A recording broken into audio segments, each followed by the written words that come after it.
E agora a gente, então, vai ter a última apresentação da Mabel. Então, Mabel, fique à vontade.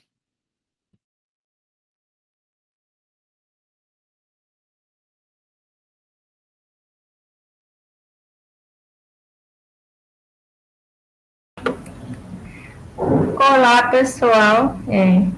Acho que já ainda é bom dia. Então, eu vou compartilhar aqui primeiro.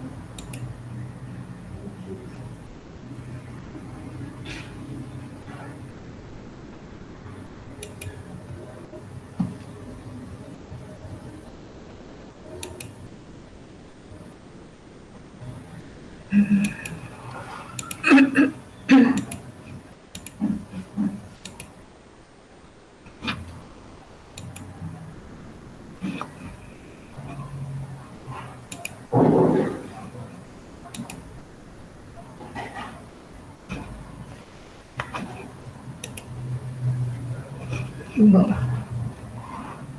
vocês estão me escutando bem? Sim.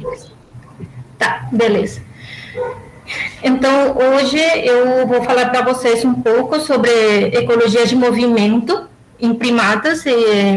Eu coloquei em primatas mais porque eu vou dar um exemplo do trabalho que eu fiz no meu mestrado. Mas a parte teórica de ecologia de movimento eu achei interessante falar mais um pouco para vocês. Então, aí eu meio que vou dar assim uns exemplos mais gerais também. Então eu vou começar. Meu nome é Mabel Sanches, eu sou doutoranda em ecologia na Unicamp e também faço parte, igual que todos os outros, do Laboratório de Ecologia e Comportamento de Mamíferos.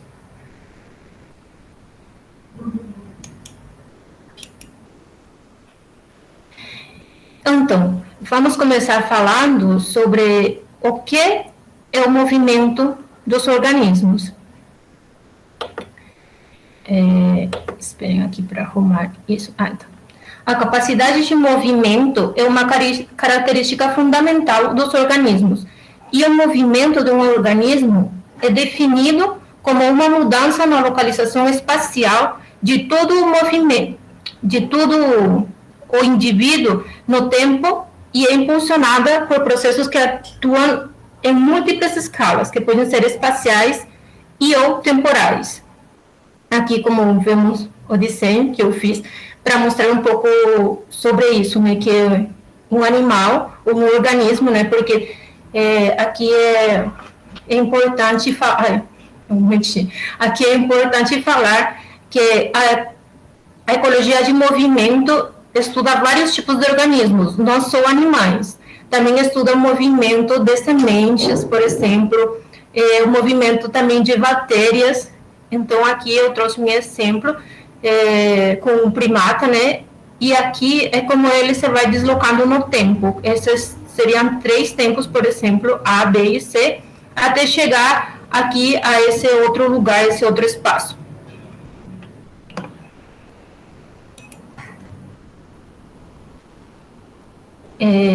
Assim, o movimento dos organismos desempenha um papel muito importante na determinação do destino dos indivíduos, na estrutura e dinâmica das populações, comunidades e ecossistemas, e também na evolução e diversidade da vida.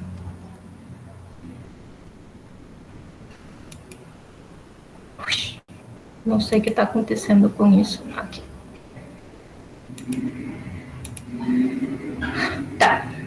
Então, agora que já falamos um pouco sobre... não. Aqui. Gente, eu não sei o que está acontecendo. Não estou conseguindo. Aqui. Então, aqui eu trouxe para vocês uma imagem onde vamos observar a escala espaço-temporal fundamental do movimento de um organismo individual. Aqui, essa seta que temos aqui, ela representa o incremento da escala espaço-temporal. E aqui nessa primeira escala, que são os passos de movimento, a escala A, onde aqui dentro dos passos de movimento, um passo é um deslocamento entre dois registros posicionais sucessivos de organismos. E aqui nesses passos de movimento específico, nessa pequena imagem aqui, podemos observar que está representado um caminho de movimento curto, representado por 5 movimentos, por 5 passos e uma parada. Por exemplo, aqui, acho que vocês conseguem ver, aqui, essa é a posição do indivíduo no tempo I. Aqui vai ser a posição do indivíduo no tempo I mais 1. E aqui vemos que nesse conjunto de pontinhos, que vai representar uma parada do movimento do indivíduo, vemos que vai ser a posição do indivíduo no tempo I mais 2 até o tempo I mais 5. E aqui vemos que continua o deslocamento do indivíduo.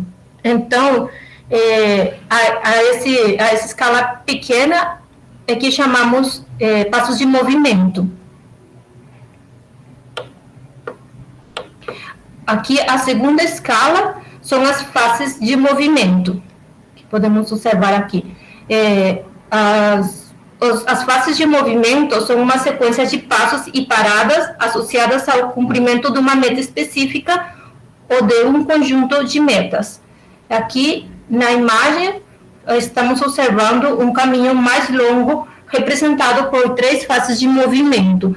Por exemplo, aqui temos uma primeira fase, onde o indivíduo está procurando alimento. Aqui temos uma segunda fase, onde o indivíduo está fugindo de um predador. E aqui outra terceira fase, que o indivíduo está novamente procurando alimento. Então, essas 3 fases vão a formar juntas as fases de movimento. E por último, a última escala é essa terceira escala, que, bom, em inglês é Life Time Track, e eu não soube bem como traduzir para o português, mas eu traduzo como trajeto de vida. O trajeto de vida vai ser a sequência completa de passos e paradas de um indivíduo desde o nascimento até a morte. Ou seja, vai ser todo o movimento que o organismo faz ao longo da sua vida. Então, depois que já olhamos o que é o movimento nos organismos, fica uma pergunta. Então, o que é a ecologia de movimento? O que a ecologia de movimento faz? A ecologia de movimento é o estudo de causas, mecanismos e padrões de movimento para facilitar a compreensão das consequências do movimento para a ecologia e evolução dos indivíduos, populações e comunidades. Vamos falar um pouquinho mais aqui sobre isso. Eu vou... Ai, meu Deus. Não sei o que está acontecendo aqui. Gente. Tá.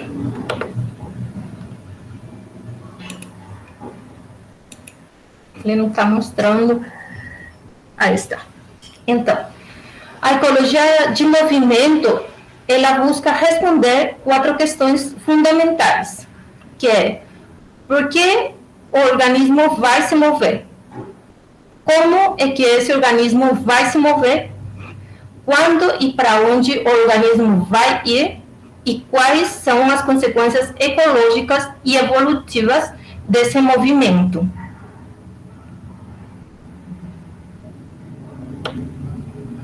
Então, um desafio central ao abordar essas questões é elucidar as causas imediatas e finais evolutivas responsáveis pelos padrões de movimentos observados de cada organismo.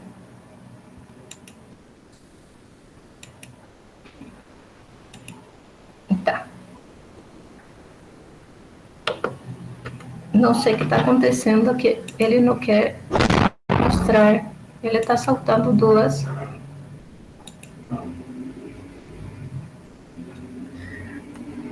Tá. Então, aqui eu trouxe essa imagem, que essa imagem é uma ilustração do marco conceitual da ecologia de movimento, a qual essa imagem caracteriza um indivíduo focal usando 3 componentes: o estado interno, a capacidade de movimento, a capacidade de navegação, e um quarto componente, que são os fatores externos. Esses fatores externos representam todos os aspectos do ambiente abiótico e biótico, que vão influenciar o movimento. Então, consequentemente, os padrões de movimento vão resultar da interação dinâmica desses 4 componentes básicos, ainda que para tipos de movimento específicos, nem todos sejam necessários. Tá? Então, por exemplo, aqui nessa imagem, observamos que temos esses 3 componentes principais que dependem em si do organismo, e esse outro que é externo, que vai interagir com todos esses também, para eles produzir um padrão de movimento. Então, agora eu vou falar para vocês um pouco de cada componente principal.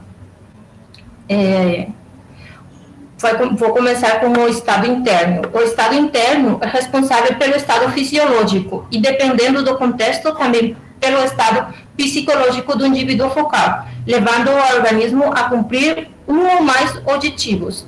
Portanto, esse comportamento aborda a questão por que se mover. Ele abrange recompensas imediatas e finais, ou seja, evolutivas do movimento, que podem ser difíceis de distinguir. No entanto, algumas atividades específicas, como procurar comida, escapar de predação, seguir adultos ou procurar um parceiro, podem indicar recompensas imediatas. E, por sua vez, elas podem sugerir objetivos gerais ou finais, de ganho de energia, busca de segurança, aprendizagem e reprodução. Espera-se que a importância relativa de diferentes objetivos varie ao longo da vida de um organismo. E um organismo pode perseguir vários objetivos simultaneamente. Assim, o estado interno consiste em um vetor multidimensional de muitos estados.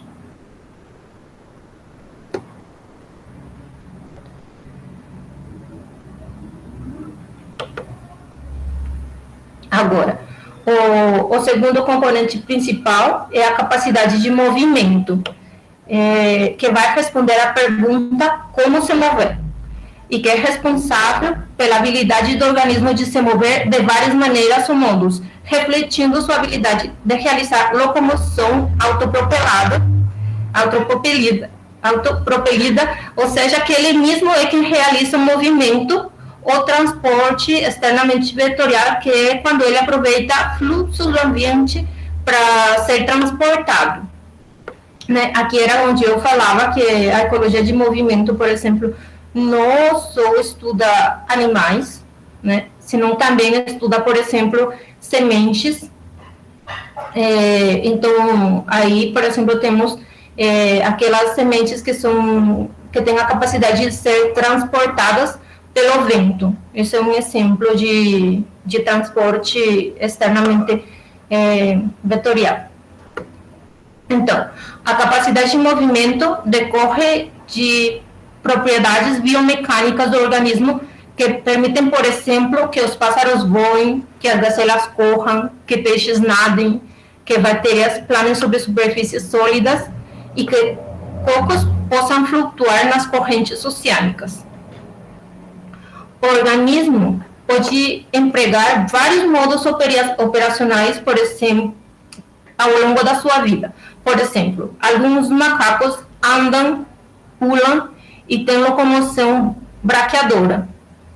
Em geral, o conjunto de tipos de movimento é fixo ao longo da vida dos indivíduos que são transportados passivamente, ou seja, por exemplo, as sementes, mas pode variar em organismos que realizam seus próprios deslocamentos. Essas mudanças vão refletir mudanças no estado interno do indivíduo, assim como nos fatores externos.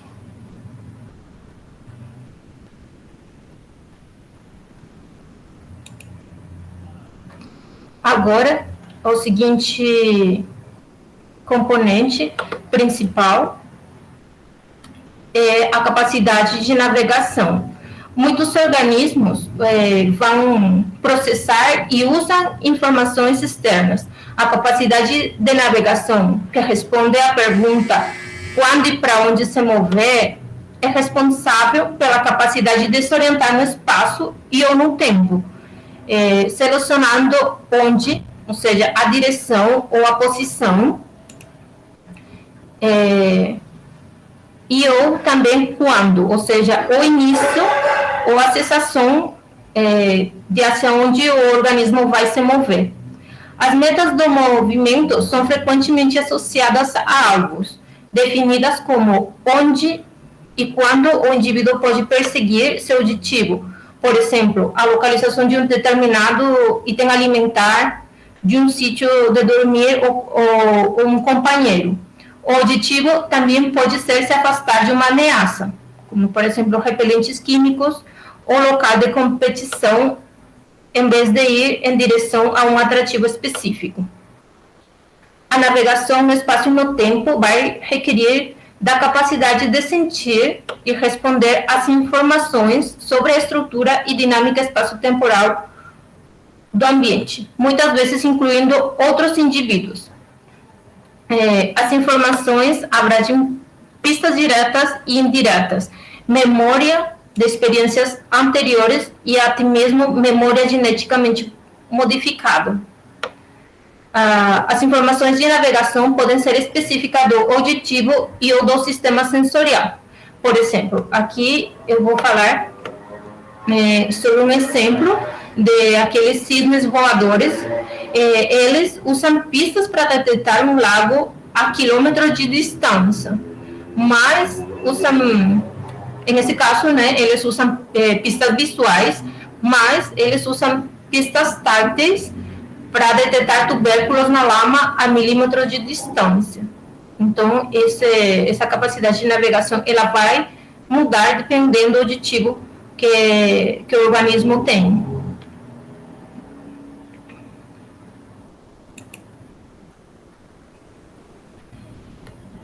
Então,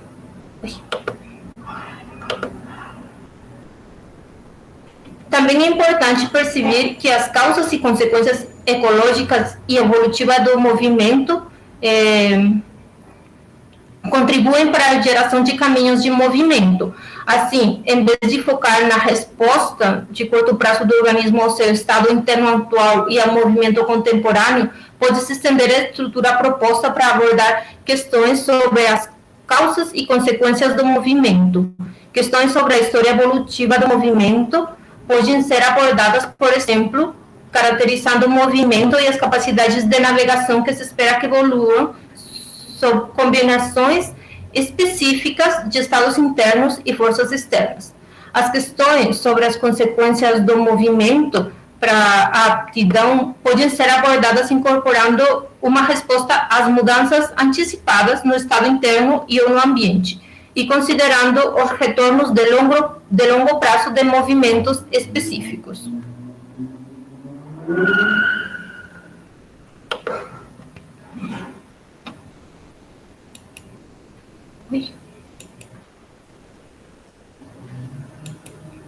Aqui. Bom, agora eu queria falar que, por exemplo, agora a ecologia de movimento, ela, nos últimos anos, ela tem crescido muito, o número de pessoas estudando ecologia de movimento. Isso é porque antigamente as pessoas faziam ecologia de movimento de uma forma mais tradicional, que era acompanhando os indivíduos mesmo. mas também agora existem tecnologias que vão ajudar muito nos trabalhos sobre ecologia de movimento, né? Que existem tags ou aqueles fugiu a palavra de minha cabeça. Por exemplo, GPS que colocam nos animais ou organismos, e esse tipo de tag também vai conter outro tipo de chips que vai guardar informação. Por exemplo, muitos colares de macacos têm agora acelerômetros e eles vão mostrar o gasto de energia usado durante o dia, assim também como certos movimentos do indivíduo, para poder inferir comportamentos também. Também, por exemplo, outra coisa, como eu falei, que sempre estamos ligando o estado interno com o estado externo, também agora existem dispositivos para manter informação sobre o clima também, né? Sobre o tempo, então, informação que depois vai ser usada para entender deslocamentos dos organismos. Também, existem também agora sensores que dão informação sobre hábitat também, que também são usados para esse tipo de estudo. E também que agora, por exemplo, as pessoas colocam esse tipo de aparelhos em mais de um indivíduo, então eles também vão dar informações sobre as interações entre indivíduos.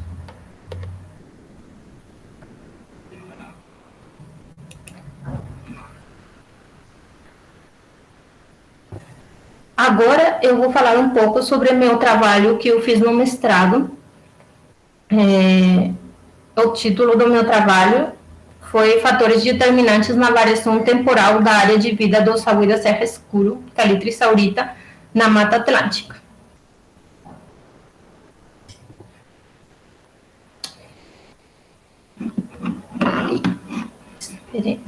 Nossa.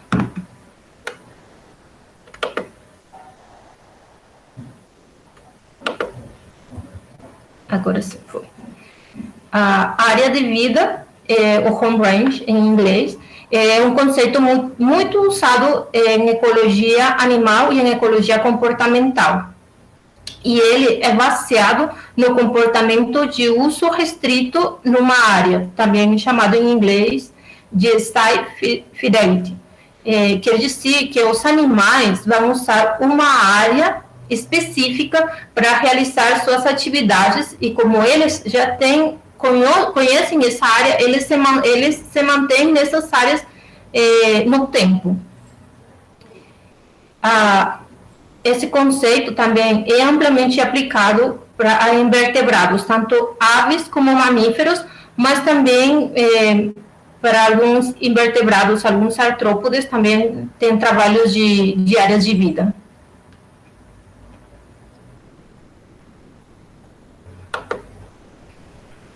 Então, por que os animais mantêm áreas de vida? Os animais mantêm áreas de vida porque elas proporcionam informação da localização de recursos, como comida, abrigo, parceiros, e esse conhecimento vai afetar a aptidão do animal.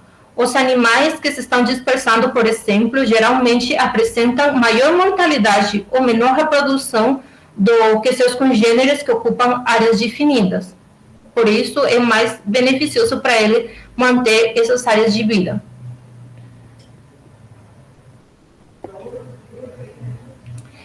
E quais são os fatores que influenciam a área de vida? Aqui eu tenho que começar por falar que as áreas de vida são dinâmicas, ou seja, que elas variam no tempo um pouco e no espaço também. E essas mudanças acontecem devido a fatores intrínsecos ou extrínsecos. Alguns dos fatores intrínsecos mais importantes de estudado para a variação das áreas de vida são, por exemplo, a massa corpórea, e o tamanho dos grupos, por exemplo, porque quanto maior seja um animal, ou quanto maior seja também o tamanho do grupo, o número de indivíduos dentro de um grupo, eles vão ter maior necessidade de recursos, por exemplo. Então, por isso, eles vão precisar já de áreas maiores.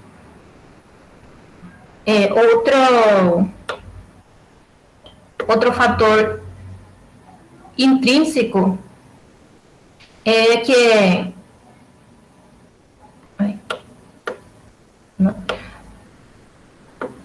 Agora, dentro dos fatores intrínsecos, por exemplo, temos um muito estudado, que é muito importante para esse tipo de estudo, que é a disponibilidade de recursos alimentares. Por quê? Isso por quê? Porque a distribuição e disponibilidade de recursos alimentares é variável, tanto espacial como temporalmente, né? Porque, por exemplo, não todos os animais usam os mesmos tipos de recursos e não todos os recursos estão disponíveis na mesma quantidade e também não estão disponíveis ao longo do tempo. Por exemplo, um macaco que se alimenta de frutos, ele vai gastar mais tempo procurando esses recursos dentro da área, e esses recursos também não vão estar disponíveis os mesmos todos os meses, né? Eles vão ir frutificando diferentes tipos de frutos ao longo do ano. Então, o tipo de alimento incluído na dieta vai afetar esse tamanho de área de vida e também variações no uso de espaço dentro de uma mesma espécie, então podem refletir a variação sazonal da disponibilidade de recursos alimentares.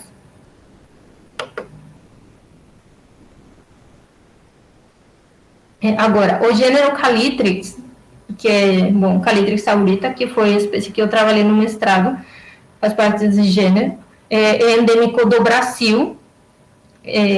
O gênero está distribuído na Mata Atlântica, Caatinga e Cerrado. Está composto por 6 espécies. Temos 2 subgrupos dentro de Calitrix. O grupo Aurita, que inclui Calitrix flaviceps e Calitrix saurita, e o grupo Jacus, que vai incluir a Calitrix jacus, Calitrix geoffroy, Calitrix penicillata e Calitrix culi. As espécies desse gênero são frugívoras e insetívoras, têm capacidade de consumir esses sudatos também, e tem espécies dentro do grupo, tem algumas dessas espécies têm uma maior especialização dentária, como, por exemplo, são Calitrix penicillata e jacus, e espécies com especializações dentárias menos desenvolvidas são o flaviceps e o aurita. O objetivo do trabalho, meu trabalho de mestrado, foi estudar a variação temporal na área de vida de um grupo de Calitrix saurita e se parâmetros ambientais, tais como temperatura e precipitação, e ecológicos, como a disponibilidade de frutos, influenciam o tamanho da área de vida mensalmente.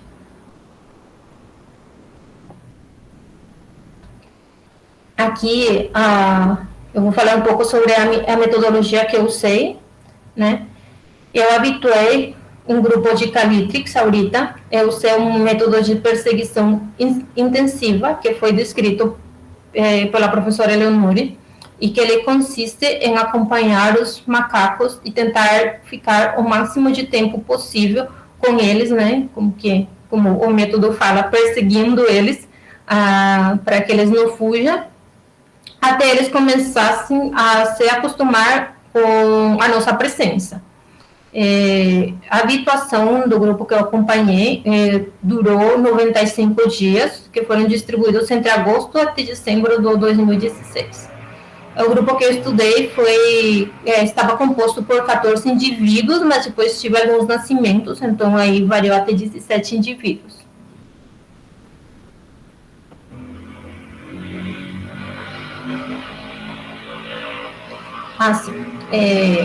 Onde foi o local de estudo foi a Reserva Biológica Municipal da Serra do Japi, que fica em Jundiaí, em São Paulo.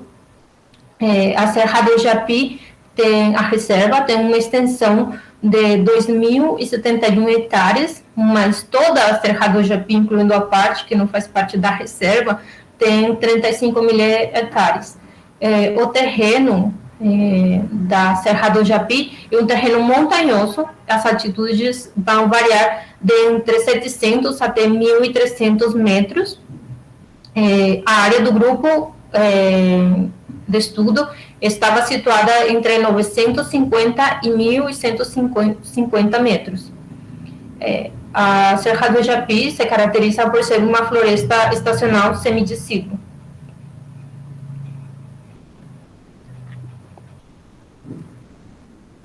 Então, aqui, para continuar a metodologia, o primeiro que eu fiz foi fazer a coleta de dados de localização. Eu fiz essa coleta por 10 meses, desde janeiro de 2017 até outubro. Eu acompanhava os macacos desde o sítio de dormir, ou quando foram encontrados, né? Porque o primeiro dia eu encontrava eles em algum horário que era mais tarde.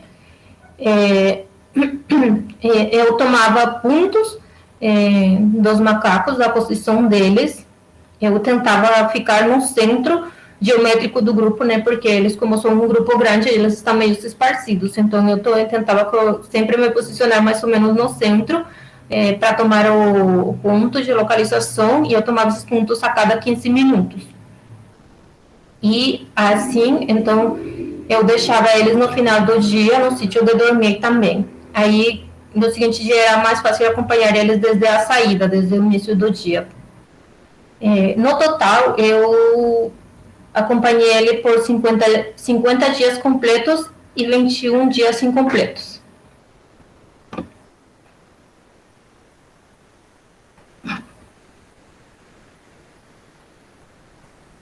Também para obter os outros dados que eu precisava para as análises, né, para saber o que estava fazendo, se existia variação nas áreas de vida, o que estava causando ela. Então, eu estudei algumas outras coisas, né, eu precisava de algumas variáveis. Então, aí, eu medi disponibilidade de frutos e também tive alguns dados ambientais. Para disponibilidade de frutos, eu marquei 12 parcelas de vegetação, que tinha uma área de 20 por 6 metros, e que estavam distribuídas a priori, né, pela área de vida do Sauís, porque como eu já tinha feito o trabalho de habituação deles, eu já tinha marcado alguns pontos dos espaços que eles usavam. Então, aí eu marquei as parcelas para que todas elas ficassem dentro da área de vida do Sauís. E nessas 12 parcelas, eu monitorava 372 árvores. Eu monitorei ela durante os 10 meses que eu também acompanhei o grupo. Então, para medir a disponibilidade de frutos, eu usei o total de árvores com frutos zoocóricos, que vai representar representa a porcentagem do total de árvores monitoradas. Para dados de temperatura média mensal e precipitação, usei os dados da Estação Experimental de Jundiaí.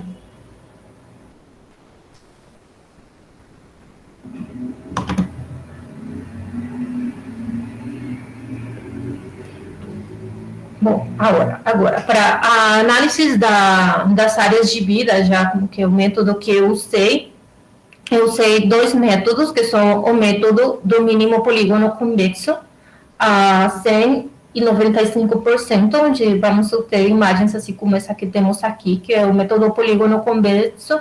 Ele vai unir os pontos mais afastados de toda a área que eles vão usar.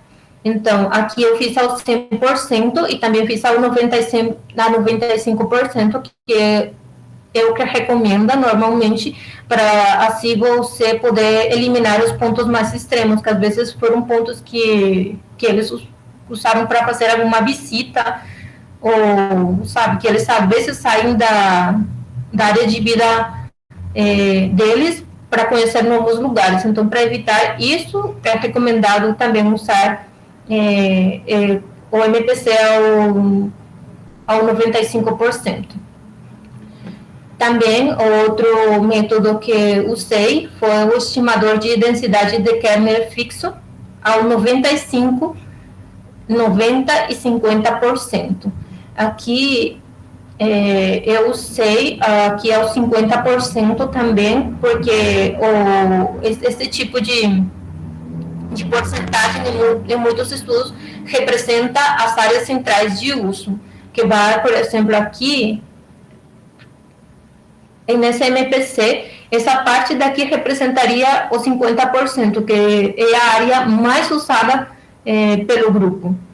Para esse método, eu usei duas larguras de banda, que são a validação de cruzamento mínimo quadrados e a largura de referência, que é como que aqui vem padrão dentro da análise. Eu fiz essas análises em R, então acho que isso agora não é tão importante como que essas variações de larguras de banda são mais para ter diferentes tipos de sesgo dentro da análise, né? Mas, na verdade, os resultados de tamanho são muito parecidos, eles não variam muito, porque se variam muito, na verdade, quer dizer que tem algum problema nos dados.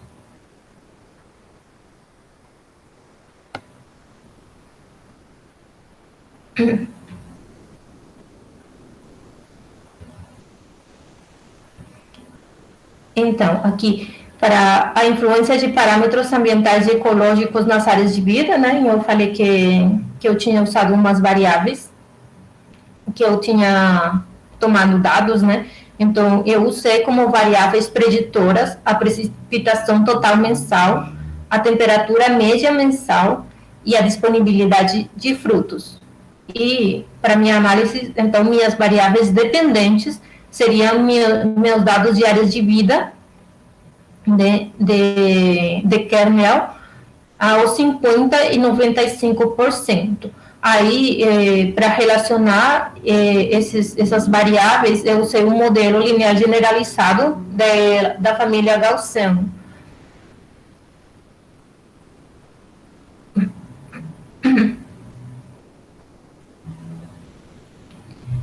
Então, na disponibilidade de frutos e dados ambientais, como resultados, tivemos que de 2 a 10 espécies morfoespécies zoocóricas estavam disponíveis por mês.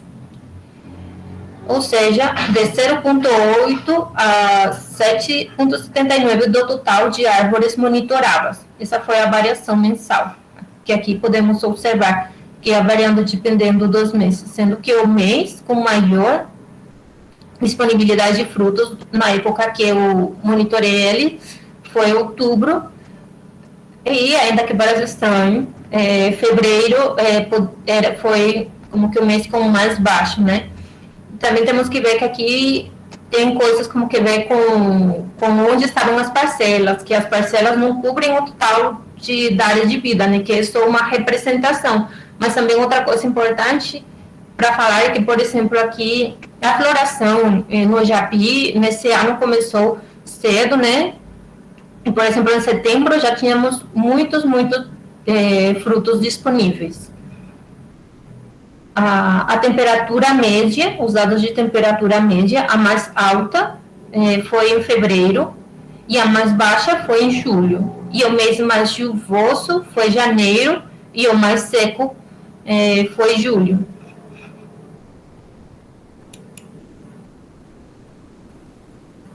Aqui eu queria falar que eu fiz aqui uma análise dentro dessas variáveis para ver se existia colinearidade, né? Porque se elas, por exemplo, são dependentes uma da outra, não daria para usar dentro de uma mesma análise, mas como elas não mostraram colinearidade na análise, então elas podiam ser usadas como variáveis separadas.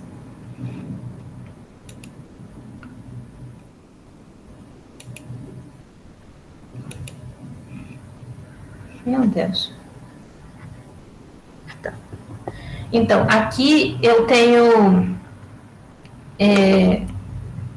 os resultados das estimativas diárias de vida, né?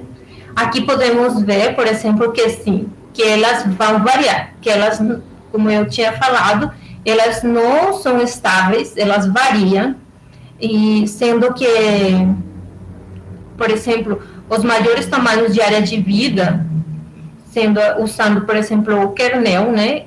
Elas usam o mesmo, são em janeiro. E já as áreas de vida menores, elas seriam em setembro. Aí depois, então, vocês vão ver aqui, por exemplo. Ai, não.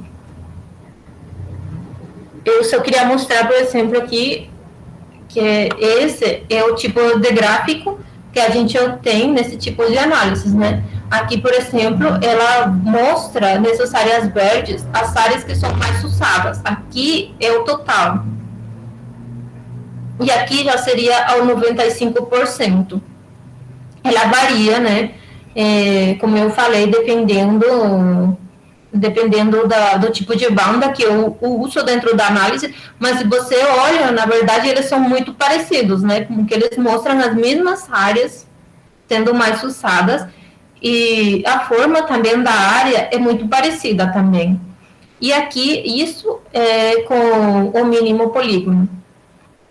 Então, só esse para que vocês olhem, né? Que esse é o resultado que temos gráfico, e que eles são parecidos. Então, já na análise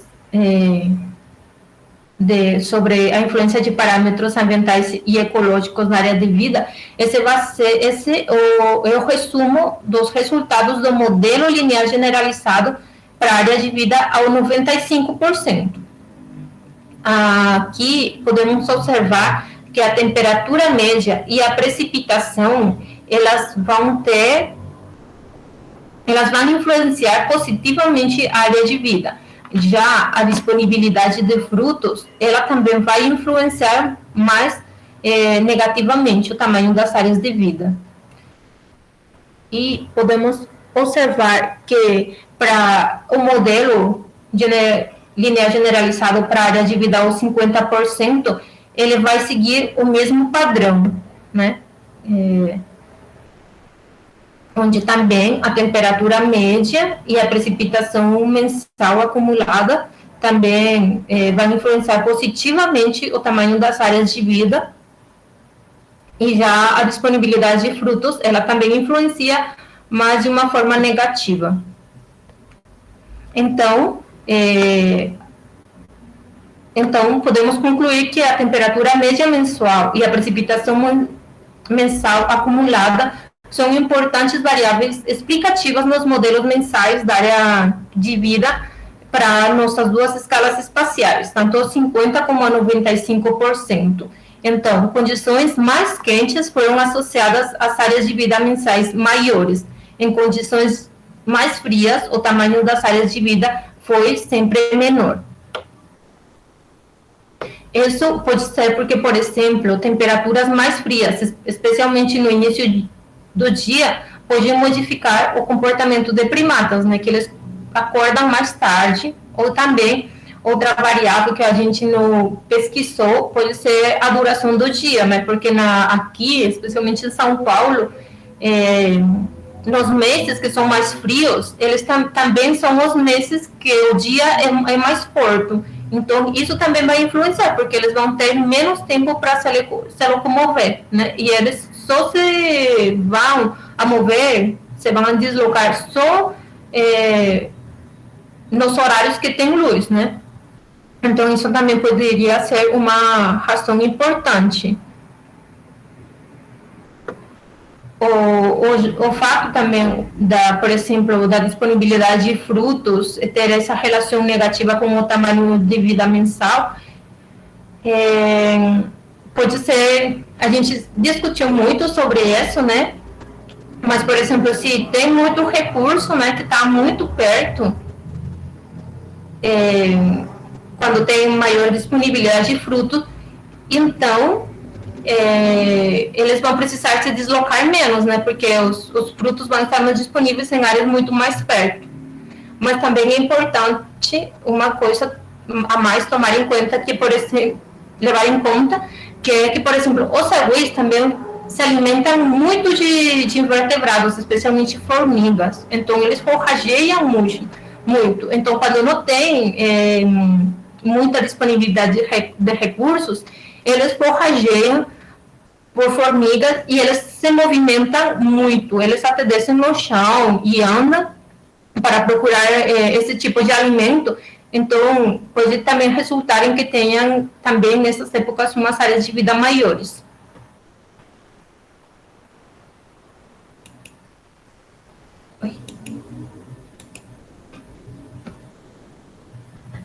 Então, isso é o que eu trouxe hoje aqui para vocês. Aí, eu acho que eu esqueci de, por exemplo, de complementar que no meu estudo aqui do mestrado, eu estudei, por exemplo, já que a gente estava vendo como que perguntas, né, estava respondendo, então, aqui eu respondi como que esse tipo de perguntas, né, como que, por que se mover, né, um pouco do estado interno, e também quando e para onde ir. E essa aqui é como que a interação das necessidades e também do conhecimento do ambiente externo, né? De todas essas características do ambiente. Então, aqui para o Sauís, eu respondi esses dois tipos de perguntas. Então, nem todos os trabalhos sobre ecologia de movimento vão responder a todas essas perguntas. Tem trabalhos específicos que vão responder também, que podem responder perguntas específicas, né, como os trabalhos, por exemplo, que relacionam o tamanho do indivíduo, o peso corporal com o movimento, então eles vão responder mais esse tipo de perguntas, né? Quando eu falei assim, sobre que influencia a área de vida, então, um trabalho de pesquisa sobre ecologia de movimento pode se focar em uma ou várias de todas essas perguntas. Então, acho que isso foi. Não sei. Mabel, tem algumas perguntas para você aqui no chat. Você prefere que eu leia para você ou você lê? Eu acho que seria melhor você ler. Tá bom. Bom, Richard está perguntando, qual seria o motivo da relação positiva da precipitação versus área de vida? Maior precipitação não aumentaria a disponibilidade de alimentos e, consequentemente, menor a área de vida? É porque, por exemplo, isso é no caso de que essas duas variáveis, como eu falei, estivessem, né, ligadas, mas quando eu fiz análises, que é um tipo de análise específico que você faz, que se chama análise de colinearidade, para saber se as variáveis, né, estão relacionadas uma com a outra, a precipitação não estava relacionada com a disponibilidade de frutos, né, porque tem meses, por exemplo, na Serra do Japi, que chove em épocas que provavelmente chamariam que são de seca, né? Mas ainda assim tem um pouco de chuva, tem alguns dias de chuva. Então, isso vai entrar dentro do modelo e vai mudar um pouco. Então, o fato da precipitação estar correlacionada positivamente com áreas de vida, poderia até ser com outro tipo de coisas. Por exemplo, quando chove, eles ficam parados, na verdade, não se mexem, né? Mas, uma vez que para de chover, eles andam muito, né? Como para aproveitar o tempo que eles ficaram parados. Então, aí eles começam a recorrer distâncias muito, muito compridas, para conseguir se alimentar, ou até para procurar um novo lugar para dormir, sabe? Então, isso termina compensando esse tipo de coisa que poderia dar com esse tipo de resultado.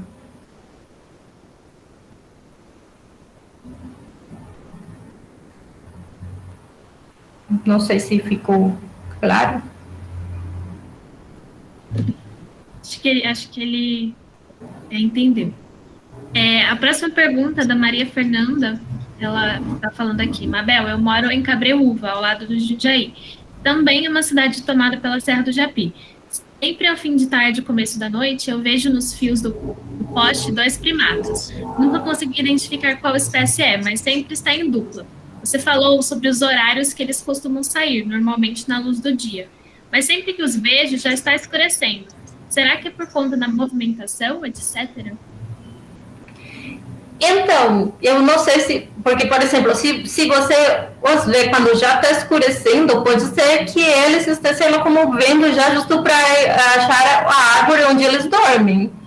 Ou pode ser que sim, né? Porque, por exemplo, se é um lugar onde tem muita luz, né, como que superficial, então pode ser que eles vão dormir um pouco mais tarde, porque, por exemplo, eles no verão que tem mais luz durante o dia, eles mudam também o comportamento e o horário que vão dormir.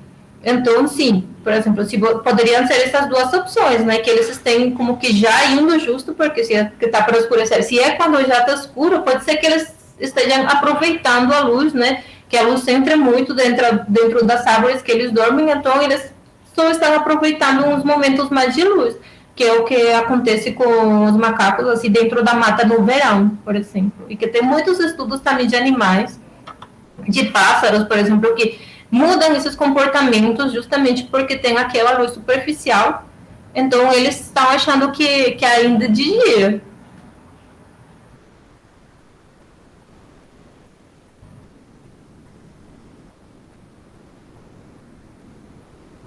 De nada.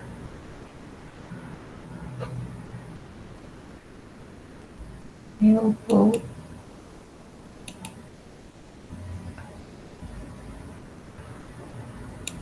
Acho que é isso.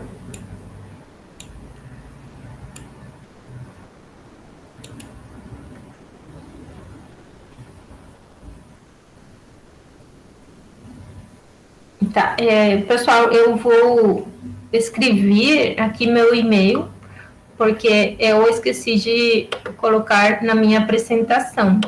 Então, se vocês depois tivessem alguma dúvida sobre isso, ou precisassem de algum artigo ou material, vocês podem me escrever aí, nesse e-mail.